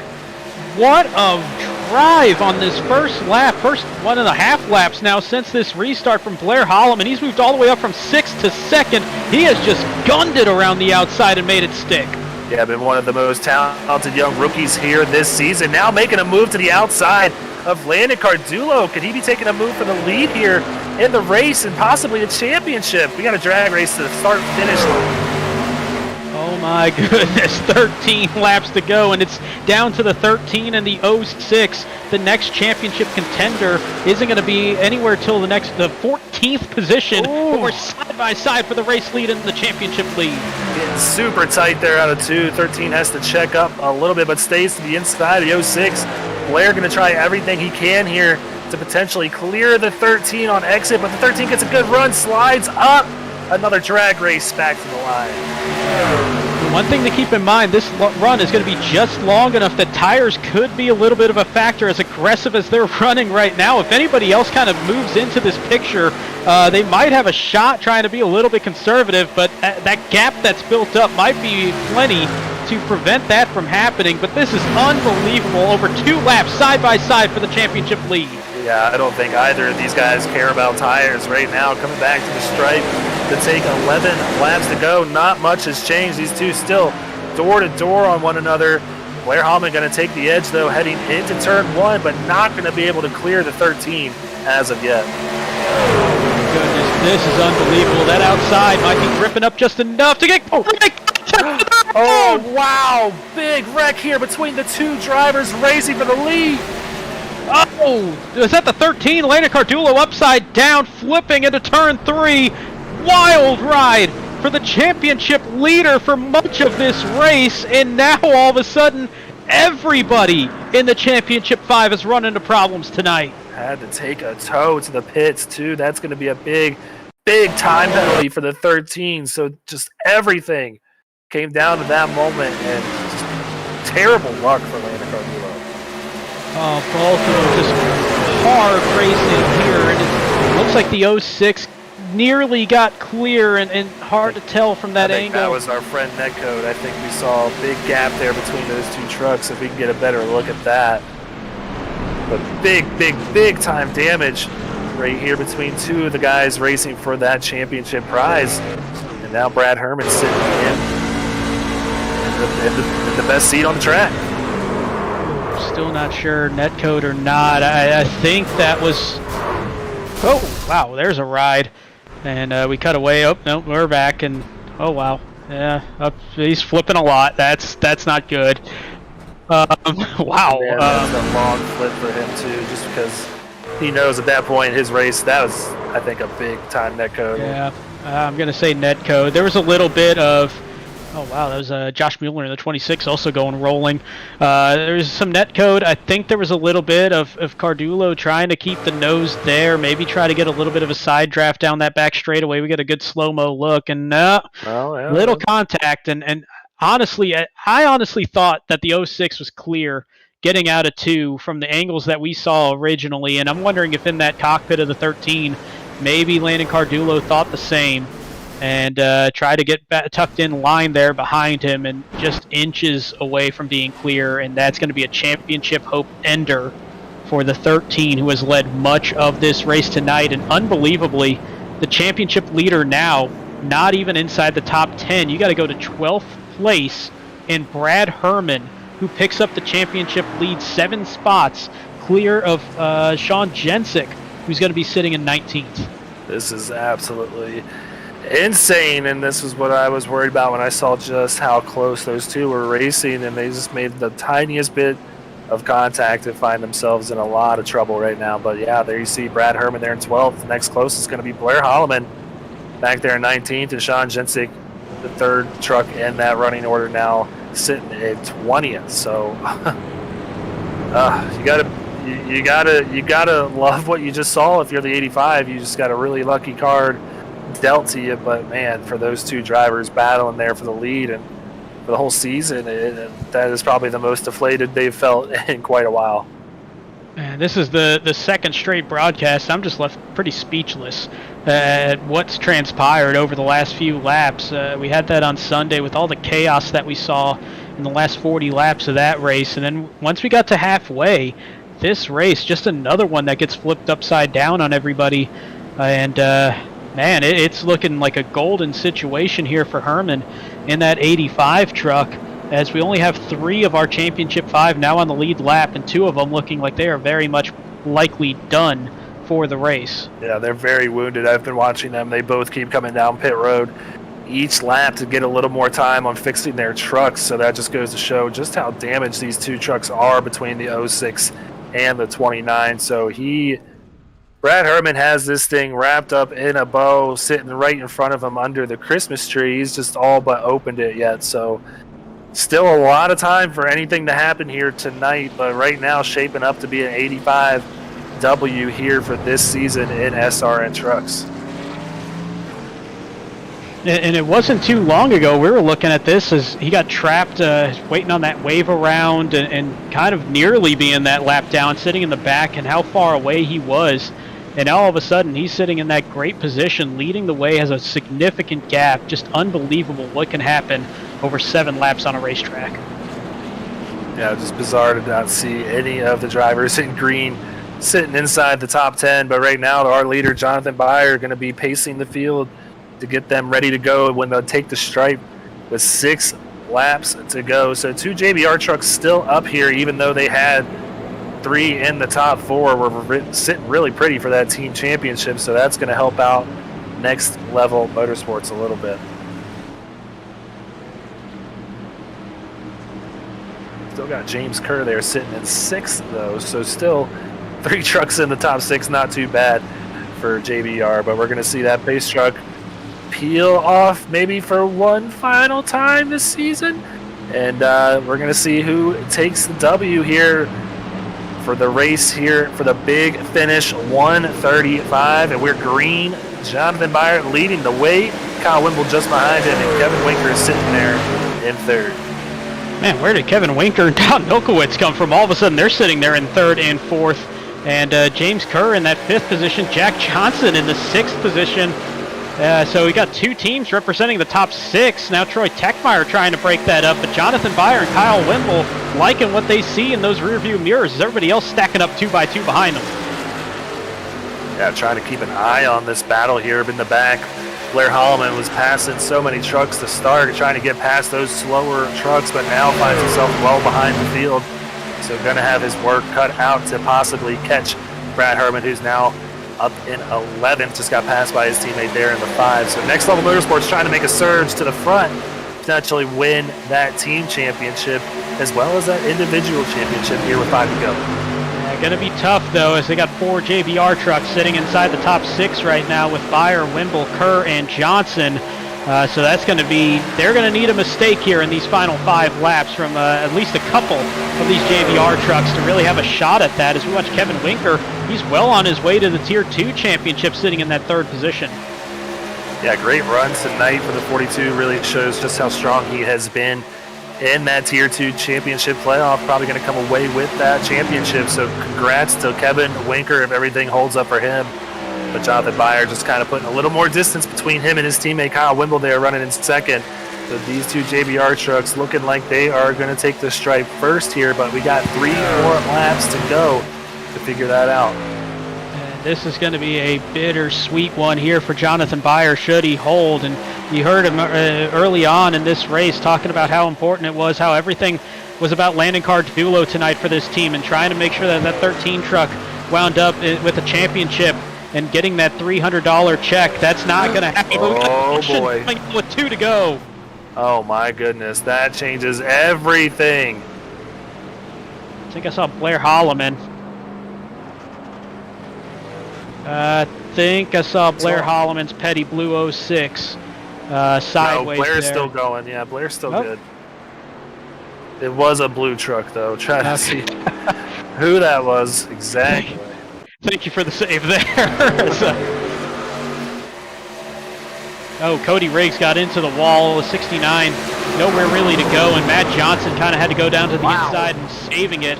Came right back up into the 69 of Brad Rivers, and they collected another one. Andrew Harris there in the 87 as well.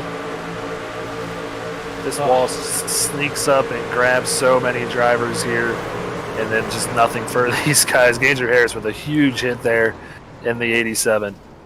Nothing that any of those three could really do there once all that chain reaction started. That one of Matt Johnson, yeah, he might have been able to back off the gas and maybe straighten that thing out, but this late in the race, you kind of hang on to it, and that thing just kicked around and went right, unfortunately, for a few guys there. Yeah, so we see Sean Jensick and Blair Holloman both coming down to give repairs to those trucks. You see just how banged up those guys are. Brad Herman really, well, Landon Cardulo out there with a pretty clean truck, actually, after the big hit that he took. But he finds himself a lap, or actually 2 laps down, so he is not really in contention. Going to need a lot of help with some cautions here at the end, but not sure he's going to get that luck. But yeah, it's really coming down to Brad Herman, like we said, Blair Holloman, and Sean Jensick, and 2 of those trucks very badly wounded.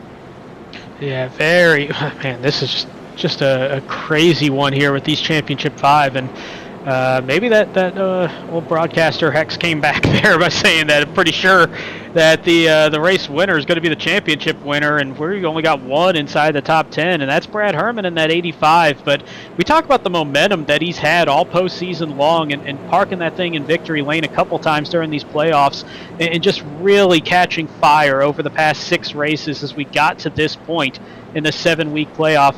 And yes, it was Landon Cardulo that was dominating this race and really could have easily walked away with the championship, but that should not take away from Brad Herman right now. Should he hold on to this position, he has been absolutely on fire in this postseason.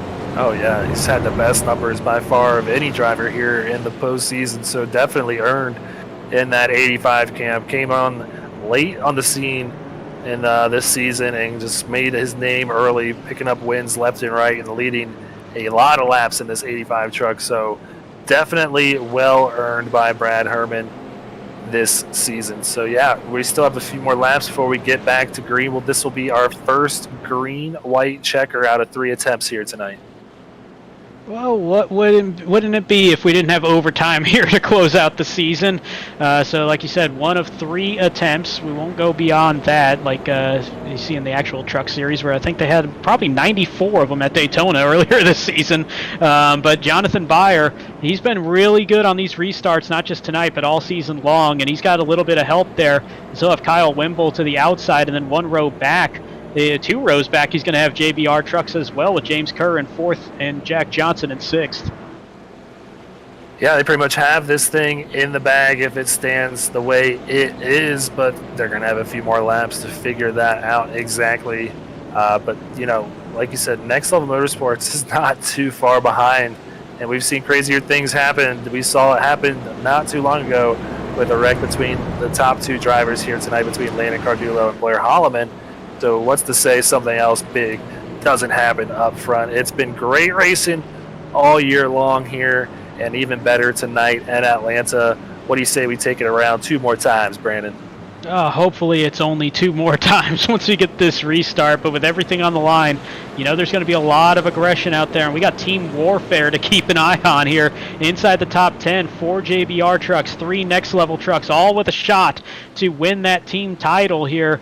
If Next Level can get a good run here, they're definitely more than alive in this, as they're making up the 7th, 9th, and 10th position at the moment.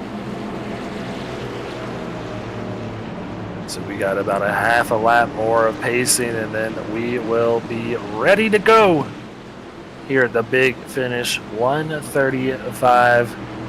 See if Jonathan Byer can come away with his 4th win on the season, I believe, or is it his 3rd win? It'd be his 3rd win, correct? I believe 3rd of the season, should he be able to hang on to it. Yeah, they just started ripping off so many wins between them and Landon, and just kind of lost track of who had what. But yeah, nonetheless, it'll cap a great season off here for Jonathan Byer and his team, and he gets a good jump on the rest of the pack, bringing his teammate Kyle Wimble there into 3 along with him. And this is actually a really good line for the JBR trucks right now. And oh, we got trouble in 1, big wreck behind them. Mike Mosby and Michael Madden there, just a few of them. Landon Cardulo also involved, big time damage there as he's smoking around the track. You see Blair Holloman there too, limping around. Bobby Anderson rolling slow on the apron as well. 3 of the Championship 5 yet again. with trouble on the racetrack, and we're going to have a double overtime situation. But the night getting worse for 4 of the Championship 5 drivers, as it's been a rough night for that group, and it continues to be so here in overtime number 1. Yeah, I don't know if I'm looking forward to racing tomorrow or not. Seems the trouble is just finding these guys. Yeah, Michael Mosby and Michael Manning getting together there. It's just crazy awareness by these guys behind them to really avoid them. Not much contact after that between these two guys. So great move by Dave Hughes Jr. and the rest behind them to avoid this. You see Rob Yost getting a little bit of damage there in that 98 truck, but that's about it. Yeah, that's where the trouble really started, though, was when Rob Yost came through. He had nowhere to really go, and that kind of kicked him down and spun him towards the inside of that apron, and that's where he collected a Landon Cardulo and Taylor Smith, and Bobby Anderson, I believe, got some damage in that. There you see the impact of Smith as well. Blair Holloman might have actually gotten away with that without any damage added to that truck, actually, and Bobby Anderson might have just slowed up to a stop. So maybe just missaw seeing where they were on the track. Let's take a ride with Sean Jensick here and see what he saw. As he was right behind Rob Yost. Just made a nice little emergency exit there to the inside. Clear path for him to work his way through there and pick up a few more spots and trying to close in on that championship lead. Yeah, so right now that battle down to 8th place, Brad Herman. And I believe, well, Sean Jensick is up to 13th, I'm seeing. So Blair Holloman going to be in 16th. So now Sean Jensick up to 13th place. He is within striking distance of that 85. So that's really the race we're going to be paying attention to here at the end for this second green-white checker. The 29s come back to life out of nowhere. This Championship 5 is starting to feel like the Busch Clash a couple of years ago where Eric Jones had that car that was all torn up and parked it in victory lane. The champion might have a similar spot right now. As Brad Herman, the only one with a clean race truck at this point, as we ride with Landon Cardulo, and a rough last 20 or really 10 laps, just getting worse.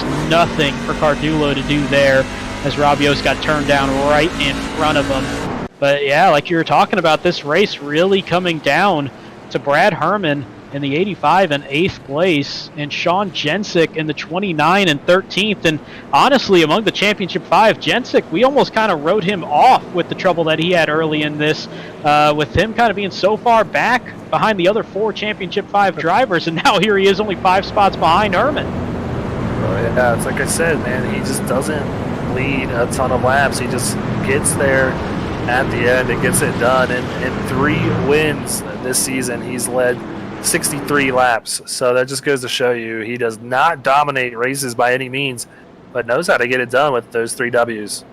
Now his question's going to be how much of that damage is still left on the nose. Still looks like a pretty good bit. How much that's going to affect the speed on this thing. And for Brad Herman, it's going to be, you just got to keep that thing where it is. You can't be too aggressive. You got to just kind of, if somebody sticks the nose to the inside, if it's not, if you're not a couple of positions away from Sean Jensick behind you, you kind of got to have that awareness and maybe somebody in your ear telling you what's going on, because he's in this great position with a big buffer and only 2 laps remaining. He's just got to keep that thing out of trouble for most, I would say 99% of this, is just stay on the racetrack and keep that thing clean, and he'll be fine. Yeah, and he's got 2 teammates behind him as well to give him a little bit of a buffer, too, between him and Sean Jensick. So that is going to be the battle that we're paying attention to here for that championship money. $300 going to the first place winner here tonight, and that could be anybody, whether they finish 8th, 9th, 10th, 1st, whatever. You just got to be the highest finisher with a green number. That means you're in that final 5, and you're running for those big bucks here, and it's come down to a green-white checker finish here in the Truck Series. Unbelievable. What we're going to see here is we're trying to see if this is going to be that last restart of the season. I hope it is. I don't think I can handle another one of these restarts after how wild the last 20 laps has been here in this Truck Series finale for the 2021, I was going to say season, the year. We'll be back in 2022 with our next season, but the Truck Series trying to close it out in style and a wild finish here in Atlanta. Pace truck gonna peel off right here as they exit 4, come down pit road, give the field back. Jonathan Byer, he can go at any time he wants here, and he's gonna get it going. Right now, we are green for the second green-white checker here at the big finish, 135. See if we can keep it clean for these next 2 laps and get ourselves a winner. And somebody tell Kevin Winker he's pretty much got the Tier 2 title wrapped up, but he's going for the lead here, trying to get that big run as he got clear of Kyle Wimble, who's going to fall back to the 4th position. James Kerr up to the 3rd spot, and Jonathan Byer trying to check out, but he's got Winker right on that tailgate. Yeah, Brad Herman now up to 7, putting a little more distance between him and Sean Jensick as he was able to get by Jason Kratky. So looking like the 85, he can hang on for one more lap. Racing 2 wide, we are under the white flag, so this will end it if a flag comes out. Byer continuing to lead the pack with Kevin Winker just behind him and Kyle Wimble running in 3rd, but I don't think Sean Jensick is going to be able to get it done as Jason Kratky gets back by Brad Herman, so that puts Herman back to 8th. Jonathan Byer going to come off turn 4 and win tonight's race, the big finish 135. Brad Herman going to cross the stripe first for the Championship 5 here, and he is going to be your Season 2 champion here in the Truck Series. Sean Jensick going to come home in 2nd in those standings after a crazy night, and I believe Blair Hallman will be our 3rd place finisher in the standings. Wow, wow, wow. And it almost seemed like Brad Herman, with that strategy call, getting trapped on that caution, was almost dead to rights there, getting kicked back so far into the pack. He did get that lead back with that, or the lead lap back with that wave around, but had so much work in front of him to get to that championship. But in a way, you know, I mean, he won last week at Texas, had all that momentum coming in, and sometimes it's not just dominance, you need a little luck on your side, and he definitely had that on his side today, as he's going to walk away with that season championship after a dominant performance all playoff long. Yeah, it probably feels a little bit weird to do donuts after finishing the race in 8th, but hey, he is your Season 2 champion, and it is going to feel good doing donuts with his teammates. You see out there Michael York and all them, but got a few other trucks out there as well. Kyle Wimble celebrating with his teammate Jonathan Byer, who won the race. I got both of my picks right, Brandon. I'm just going to go ahead and say that now. I mean, you did kind of catch fire on some of those picks here, and especially in the second half of the season, so only fitting we close out the Truck Series doing the same. And keep in mind, you know, we see a lot of trucks out there, some celebrating the end of the season. The teammates of Brad Herman celebrating that individual championship. The JBR trucks are celebrating a team championship as well, as they walked away in this race with a 1st, 3rd, and 4th to take that title. So a big championship celebration all around for a lot of guys. Yeah, a big power move by JBR to just absolutely dominate in this last race, you know, capturing that team championship. Unable to capture the individual championship for Landon Cardullo. Had a great run at it, but not coming through in the end. Jonathan Byer, you see there, going to be our winner tonight. Kevin Winker coming home in 2nd. Kyle Wimble in 3rd. James Kerr in 4th. And Don Milkowicz rounding out our top 5. Jason Kratky will be in the 6th position. Jack Johnson, the 4th JBR truck, inside the top 7 in that 7th position. And I'm shocked in the 2nd group of 5. I'm saying the champion here this season, 8th place for Brad Herman was good enough. Bradley Rivers, the 2nd of 3 straight next-level drivers, in 9th. Michael York rounding out that triplet in 10th. Yeah, I'm hoping that 18th is good enough for me tomorrow, potentially. So maybe we'll get lucky. But coming home in 11th, Dave Hughes Jr., in 12th. Sean Kozier with a great run to wrap up this season. Sean Jensick coming away in 13th. He's going to be your runner-up in the championship standings this season. A great run for him in his rookie campaign. Troy Techmeyer, a good run in 14th. Knight Blair Hallman going to come home in 15th and 3rd in the championship standings. Taylor Smith will be in 16th. Rob Yost Jr. will be in 17th. Jacob Zala in the money tonight, as he's going to finish the season out in 8th, joining Jonathan Byer and Kyle Wimble in the 3 that weren't in the championship 5 to take the 6th, 7th, and 8th payouts this season. He'll be in 18th, and then we'll have Mike Mosby in 19th and Michael Madden rounding out the top 20. Well, there you have it. That is our top 20 for tonight. Before we get to our champion on the season, let's go ahead and bring up tonight's race winner. That's Jonathan Byer for Jonathan Byer Racing. Congratulations on the win tonight as well as your team championship, Jonathan. Tell us how it feels right now to wrap up the season. I wish I would have had a shot to run for the big money because, we had this truck tuned up tonight. Strategy, I think we played it well. We adapted when we got cautions that we didn't know we were going to have.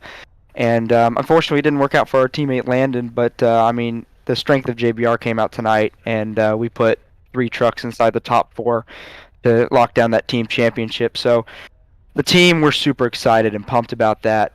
We're just as excited about somebody winning this race as us winning that team championship. So it's a good way to cap off the season and look on to next year. And it's always good to win one. Never going to say it's not.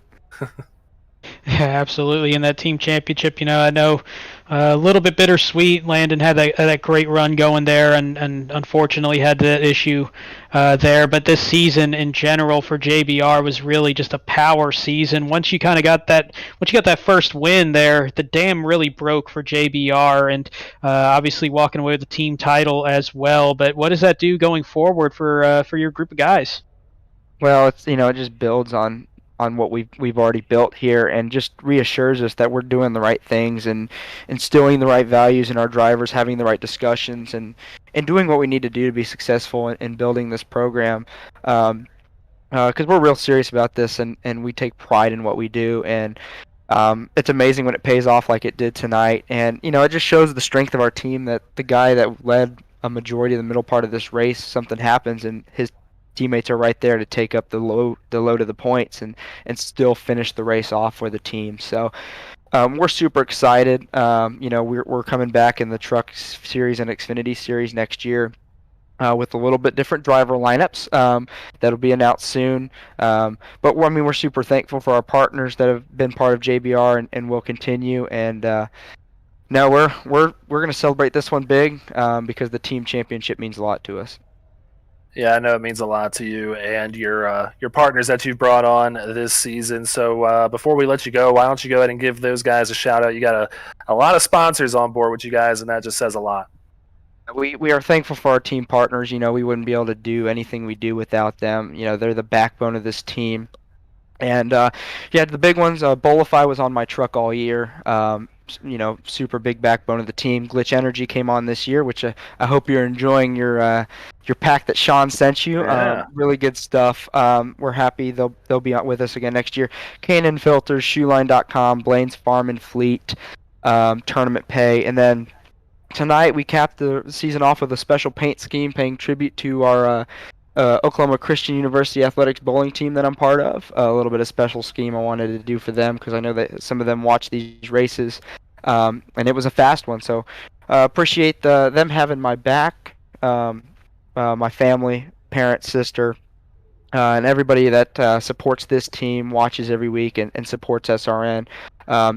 Huge shout out to you guys for sticking it in the broadcast booth all year and doing an amazing job. And I know you had a lot of nice races to cover, which makes it easier. But good job for you guys and Sean and Tripp for the amazing work they do behind the scenes. They don't get enough credit for what they do, and they've already started piecing together next year, and we can't be more excited about it. Well, we appreciate that, and I'm sure they do as well, man. But we'll go ahead and send you back down to your team, man. Go have fun celebrating that win tonight and that team championship. Thank you, guys.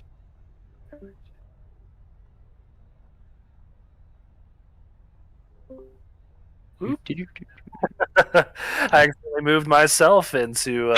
Let me just go ahead and move Jonathan down there. Have a good night, Jonathan. Yeah. I think I could put together a whole reel of me doing that this season, of me moving wrong people in different places. But nonetheless, I'm back, and we got Jonathan in his team Discord. But let's go ahead and bring up the man of the hour. Bring up our Season 2 champion here in the Truck Series, Brad Herman, coming home with that championship after an 8th place run tonight. How does that feel to kind of finish mid-pack and still be a champion? Oh, I don't know, man. I tell you what, I definitely did not think that was happening throughout the middle of that race. Just got really lucky. Somebody was looking out for me to have me win this, because that was a crazy race. Hey, we were kind of talking about how, that early pit stop, assuming just trying that undercut there a little bit, kind of got you trapped that lap down, got the wave around it, and we were kind of sitting there going, man, that's a lot of gap there between you and Landon and Blair at that time, who were running up towards the front. But then their incident happened there and put you in that golden position. But one thing we were talking about also was, you caught that bit of luck there, that break in this race, but your postseason performance was just absolutely fantastic and well-deserving championship run. Put into perspective that entire playoff that you had, and just a really fantastic performance. Yeah, I definitely wanted to hit the playoffs running and just finish up front as much as I can. I think the only really bad race that I had was Talladega, and it almost took me out of the championship, but was able to push through it. And yeah, I really just undercut because I actually hit the wall and I was losing ground to the leaders, so I pit and didn't realize I had 22 seconds of optional damage and didn't use my fast repair, so I just gave the truck all I had, didn't save any tire, and pit early again, and that's when the caution came out and I thought it was over. Well, it certainly was not over. You just kept battling till the end and put that truck in position all year long to get yourself to this point. And you guys made a great run at the team championship as well. You guys were all running up there in the top 10. Just got beat out a little bit by JBR. But what can we expect from you next season? You kind of joined us late here this year and still snuck away with the championship. What can we expect from Brad Herman as well as Next Level Motorsports next season? Yeah, hats off to JBR for winning the team championship. They definitely ran solid all year, and you already know, go for 2. All right, man. Well, we look forward to seeing if you can go back-to-back here in the Truck Series. No reason you can't after a dominating run through the playoffs, like Brandon said. But before we let you go, you got any friends, any family, any sponsors you want to give a shout-out to one last time? Yeah, just got to thank the same people I've been thanking all year. Next Level Motorsports for bringing me on board. TJ's team for staying on board the whole time. Got a new sponsor hopefully in the works for next year, so keep an eye out. Got to thank all the spotters that we had come out tonight, try to help us win the team championship. Came up short on that, but also got to thank Michael Kinsley for spotting for me tonight and for making the paints for me. All right, man. Well, yeah, we look forward to seeing what you do next year in that 85 truck here for Next Level Motorsports. But for now, we're going to send you back down to the team. Go have fun celebrating, man. Thanks, guys. Brandon, that's going to do it for our truck season here this year. It has been an absolute blast to cover it with you. Are we going to Sean Jensick? Oh, okay. I'm hearing that. We're just going to go through the standings now. So our runner-up, like we said, going to be Sean Jensick here, coming away with second place and running out of Rev Racing. Blair Heilman going to come away with third after getting into that scuffle with Landon Cardulo, who we see is going to finish in fourth on his final standings. And rounding out the top 5 is going to be Bobby Anderson himself. Another great season for the veteran here in SRN. Yeah, big performance there once again through the playoffs. Mr. Just Keep Going, the Energizer Bunny of sorts here in the series, just keeps finding that way to point himself through round after round and get into a 1 or 2 spots above that cut line every single time. And yet another top 5 performance on him this season. Also give a shout out, we had Jonathan Byer up here. He won the race, also wins the 6th place prize money as well over the season. Kyle Wimble finishing the season in 7th. Jacob Zala in 8th. JBR taking that team title. And then Kevin Winker, Don Milkowitz, and Brad Rivers, top 3 in the Tier 2 championship. They'll be walking away with some cash as well. Yeah, not too bad. And that's not all we have this week as far as championship races go. If you liked what we had today, come back again tomorrow for the Big Finish 180 right back here at Atlanta Motor Speedway. Brandon, you and I are going to be out there one last time here this year. It is not the most fun track in these cars, but it's going to be a great race nonetheless. I'm hoping it's going to be a great race, and less focus on me on that one, more focus on you, buddy. How you feel about that going for some hardware as well? Yeah, I'm sweating bullets today after watching the race. I'm just going to be trying to keep that car clean and point it in the right direction, and who knows, might catch a little bit of luck out there. Can never find too much of that out there on the racetrack, so we'll see how we do. As like you said, I'm in the final 5, and it's going to be a battle. It's a very talented group of 5 here in the Xfinity Series, so make sure you come check it out. That's tomorrow, December 9th at 8:30 p.m. Central Time, 9:30 p.m. Eastern Time. And hey, the truck racing, if that's something you still want to keep that eye on, we're obviously going to be taking a break over the holidays. We'll be back in 2022 with the next season for the trucks, as well as Xfinity and Cup as well. And that's going to be early February, going to be somewhat coinciding with the same timing as a schedule in real life for NASCAR. But we will be back with SRN for the trucks in February for sure. Yeah, so if you're looking to sign up, just head over to speedracingnetwork.com. You can just fill out an application on there, and the admins will get you squared away. But that's going to do it for us tonight. For myself, Brandon, and our producer, Sean Griffith, I wish everybody a good night and go faster.